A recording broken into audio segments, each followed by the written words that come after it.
Hi everyone, myself Narayana sir from Saraswat International Academy Vapi. So dear student, जैसा कि हमारा chapter से general principle of isolation and extraction of metal चल रहा है और आज हम पार्ट 4 हम बात कर रहे हैं इंक्लूडेड पार्ट की।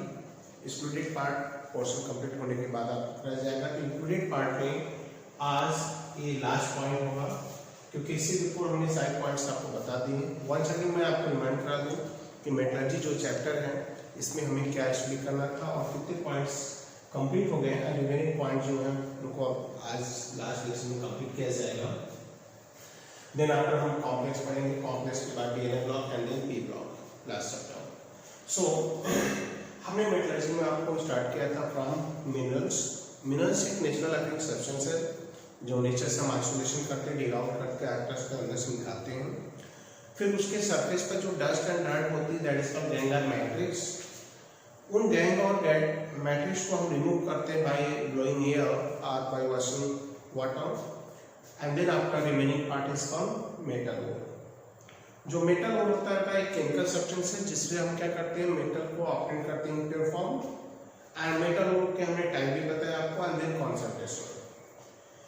कॉन्सेंट्रेशन की बात करें तो मेटल ओर का पहले हम फिजिकल कॉन्सेंट्रेशन करते हैं that based on the kind of impurities present in metal ore like hydraulic washing, floor protection, leaching, right, and magnetic separation.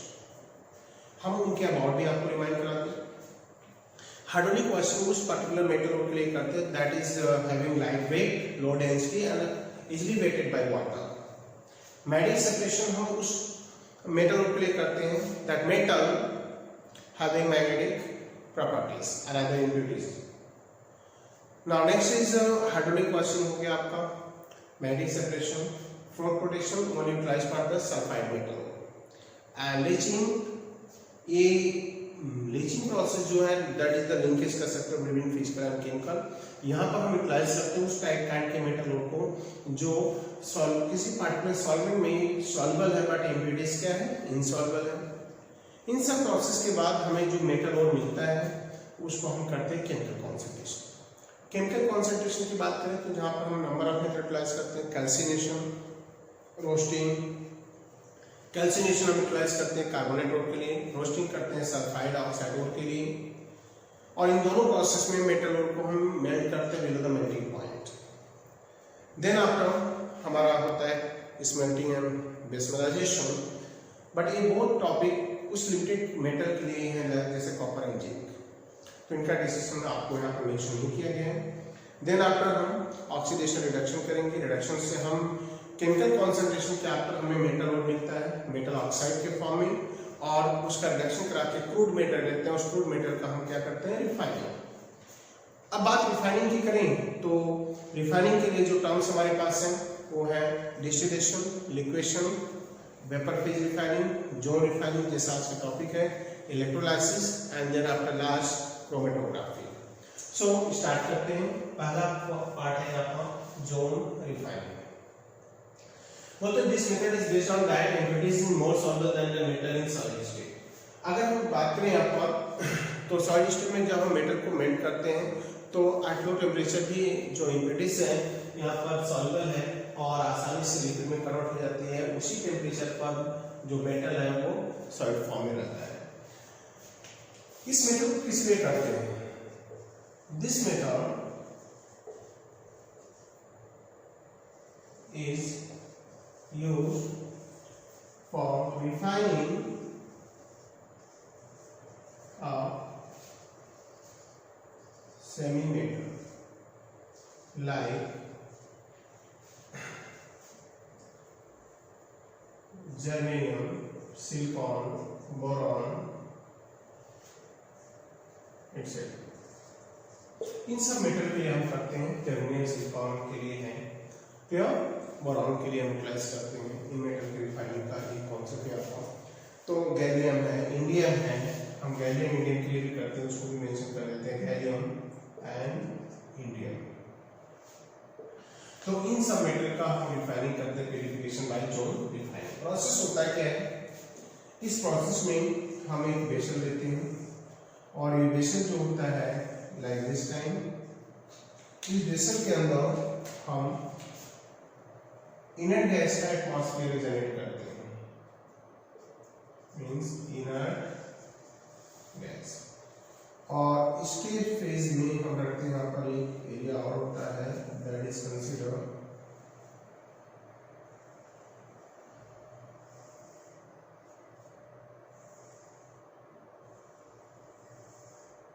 Molten zone.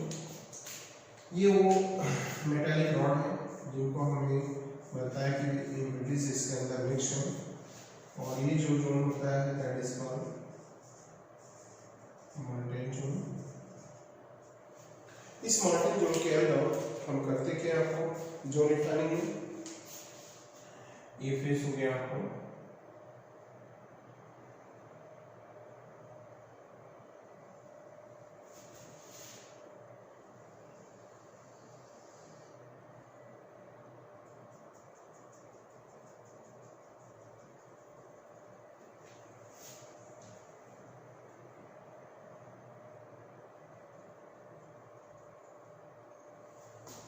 अब इस जोन रिफाइनिंग में हमने मेटल को यहाँ पर लिक्विड मेटल को रख दिया आपको, और इस पर हम रोटेट कराते हैं roller heater.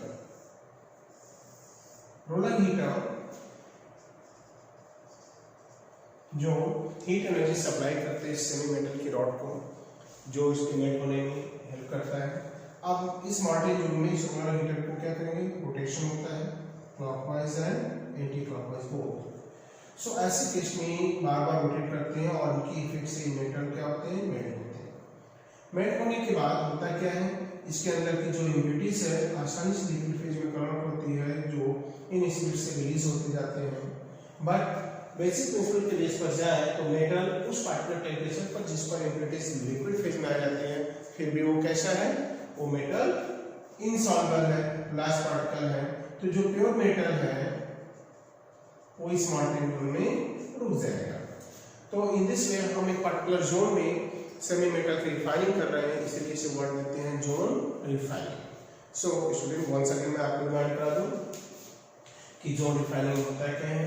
Semi metal like germanium, silicon, boron, gallium, indium का हम रिफाइनिंग करते हैं, फेज में इनर्ट गैस का एनवायरनमेंट प्लेस करते हैं और मेटल रॉड को हम प्लेस करके यहाँ पर रोलर हीटर से हीट एनर्जी देते हैं, और इसके इफेक्ट से ये मेल्ट होता है। आपका जो मेल्ट होता है वो इम्प्यूरिटीज होती हैं, क्योंकि उसी पार्टिकुलर टेम्परेचर पे मेटल क्या है, जो मेल्ट नहीं होते। ऐसे केस में इस जोन में मेटल के पार्टिकल्स रोक लिए जाते हैं और इम्प्यूरिटीज यहाँ से इसलिए से रिमूव हो जाती है।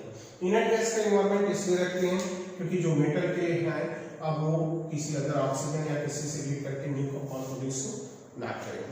तो ये हमारा हो गया जोन रिफाइनिंग। जोन रिफाइनिंग के बाद स्टूडेंट हम बात करेंगे इलेक्ट्रोलाइसिस की।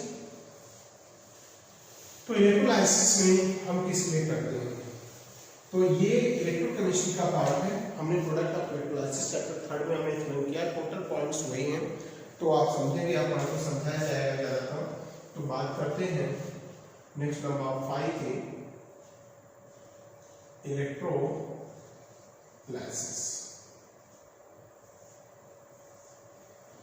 इलेक्ट्रोलाइसिस की बात करें आप तो this method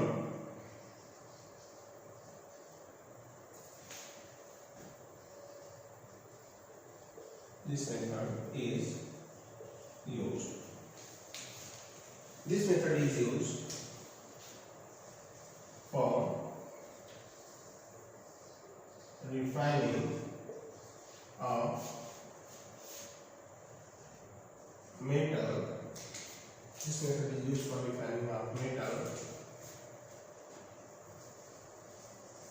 having properties of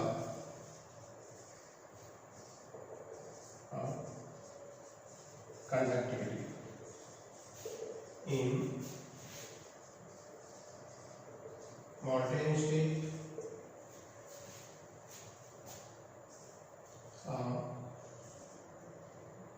in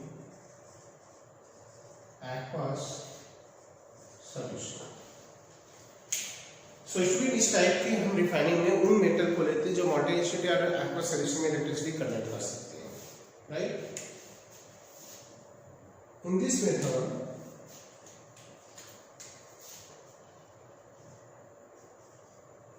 In this method, impure metal electrode used as a anode and pure metal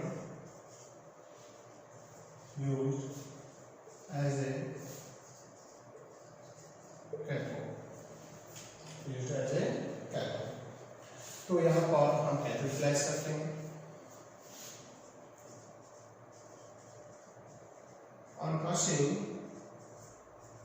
electricity, metal get oxidized in cation by losing electron. This cation moving toward cathode, and get reduced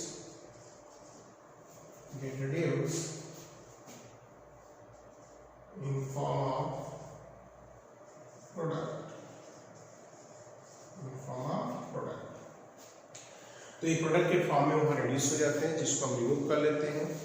इस process में अगर हम example पे right करें यहाँ पर, तो metal solid form में है, यहाँ पर हमने मेंशन कर दिया कि ये इम्प्योर मेटल है। अब एनोड पर रिएक्शन होगा इसका, ये ऑक्सीडाइज होगा एनोड प्लस में aqua solution by using one electron, process है ऑक्सीडेशन। यही मेटल वापस से रिलीज होगा bye gaining electron at cathode, और ये सॉलिड और ये प्योर मेटल।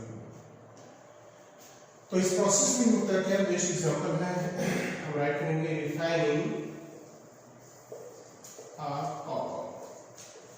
कॉपर मेटल का रिफाइनिंग हम बाय इलेक्ट्रोलाइसिस कराते हैं। इसमें हम कॉपर कैथोड को प्योर कॉपर रखते हैं और एनोड को इम्प्योर कॉपर। इलेक्ट्रोलाइसिस के ड्यूरिंग जो कॉपर आयन बनते हैं, क्यूप्रिक आयन बनते हैं, वो कैथोड पर जाकर रिलीज होते हैं, that deposited in the form of product.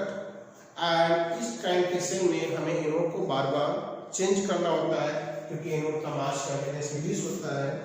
So suppose that ये इलेक्ट्रोलाइटिक सेल हो गया, इसके अंदर हमने 2 इलेक्ट्रोड प्लेस कर दिए।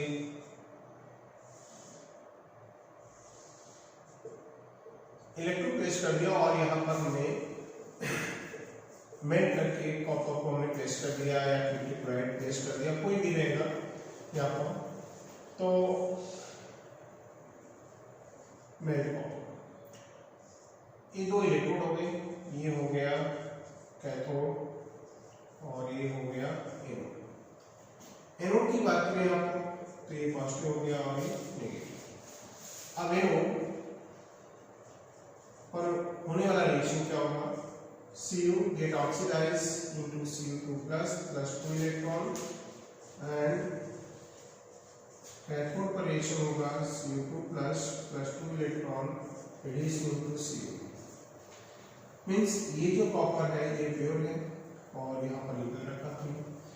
जो अदर पॉइंट्स हैं, जो इम्प्योरिटीज है मेटल के अंदर और इस मॉल्टेन मतलब कॉपर सॉल्यूशन में, वो बॉटम पे डिपॉजिट होते हैं, that is consider anode mud. Anode mud he impurities है जिस प्रोसेस में इलेक्ट्रोलाइटिक सेल के सरफेस पर डिपॉजिट होता है। So now 2 is completed, zone refining and next is the electrolysis. So अब नेक्स्ट पॉइंट पे बात करेंगे हम, और ये है लास्ट क्रोमेटोग्राफी।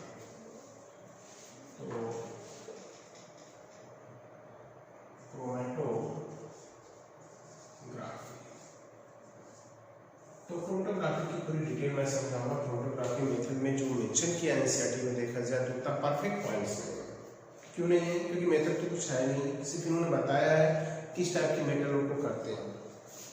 तो यहाँ पर मेटल के रिफाइनिंग के लिए हम क्या करते हैं, तो हम पूरे पॉइंट्स को थोड़े एक्सप्लेन कर देते हैं। यहाँ इन्होंने मेथड दिया है और किसका बेसिक प्रिंसिपल क्या है, एंड प्लस कौन सी मेटल को हम डिफाइन करेंगे जिसमें इम्प्यूरिटीज का क्या होगा। तो यहाँ पर मीनिंग कैसा होगा मेटल को रिफाइनिंग के लिए, तो पॉइंट पे आते हैं क्रोमेटोग्राफी। तो क्रोमेटोग्राफी इसके जो रिफाइनिंग का जो मोड है, यहाँ पर पॉइंट्स हैं, तो बोलते हैं कि इट इज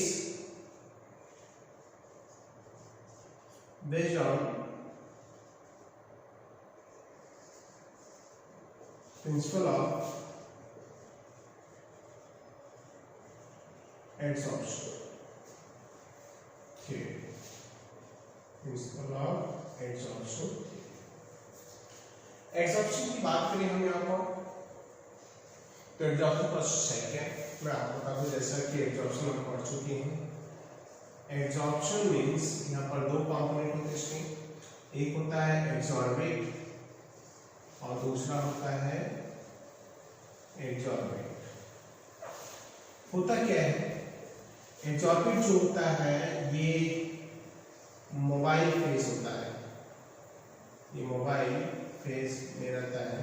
एब्सॉर्बेट जो होता है ये स्टेशनरी फेज में होता है। तो एक मोबाइल फेज हो गया, दूसरा स्टेशनरी फेज हो गया, राइट। तो मोबाइल फेज है, स्टेशनरी फेज। अब पॉइंट की बात करें तो एब्सॉर्बेट प्लस एब्सॉर्बेंट है मोबाइल फेज। तो क्रोमेटोग्राफी के भी दो फेज होते हैं, वन होता है मोबाइल फेज और दूसरा होता है स्टेशनरी फेज। तो क्यों ऐसा हुआ यहाँ पर कि हम क्रोमेटोग्राफी का बेसिक प्रिंसिपल जो एब्जॉर्प्शन थ्योरी पर है, क्योंकि एब्जॉर्प्शन और क्रोमेटोग्राफी दोनों के फेज सिमिलर है, स्टेशनरी फेज एब्जॉर्बेंट और ये। अब इस पॉइंट में हम करते क्या हैं, कौन सी टेक्निक यूटिलाइज करते हैं, तो बोलते हैं कि इन क्रोमेटोग्राफी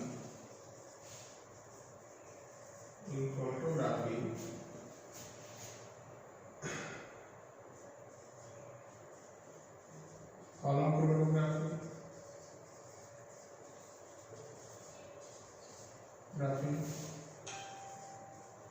पेपर क्रोमेटोग्राफी,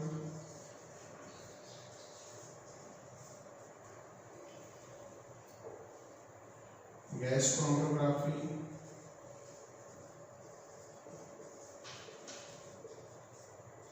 और यूज फॉर रिफाइनिंग। तो रिफाइनिंग में हम ये टेक्निक को यूटिलाइज करते हैं। देखो पॉइंट यहाँ पर ये है कि ये किसके लिए यूटिलाइज करते हैं, बोलते हैं कि this method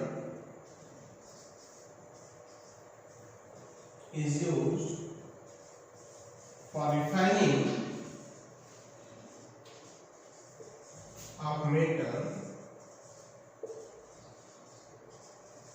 having very less proportion of impurities, बहुत लेस प्रोपोर्शन है इम्प्यूरिटीज का। तो दैट्स क्लियर स्टूडेंट, हम वहाँ यूटिलाइज करते हैं क्रोमेटोग्राफी।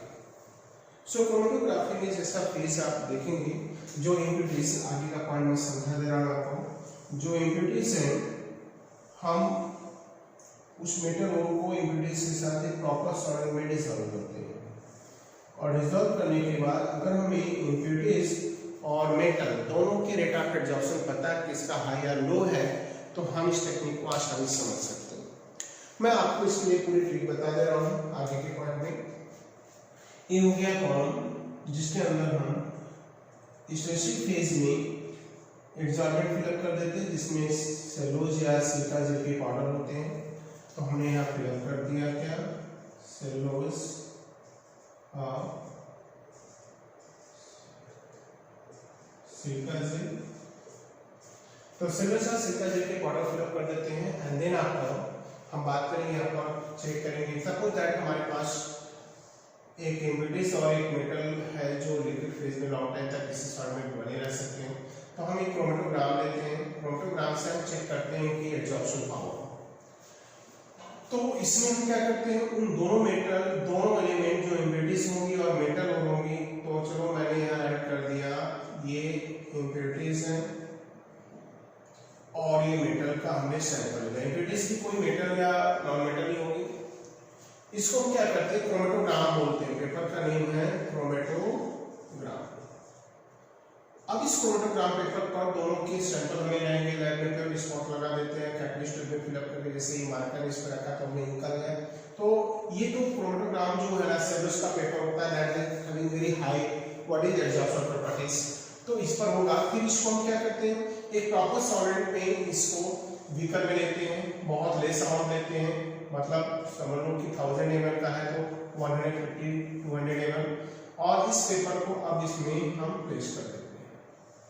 पेपर को प्लेस कर देते हैं और प्लेस करने के बाद आप पॉइंट्स यहाँ पर ये होगा, ये लिक्विड धीरे धीरे ऊपर आएगा।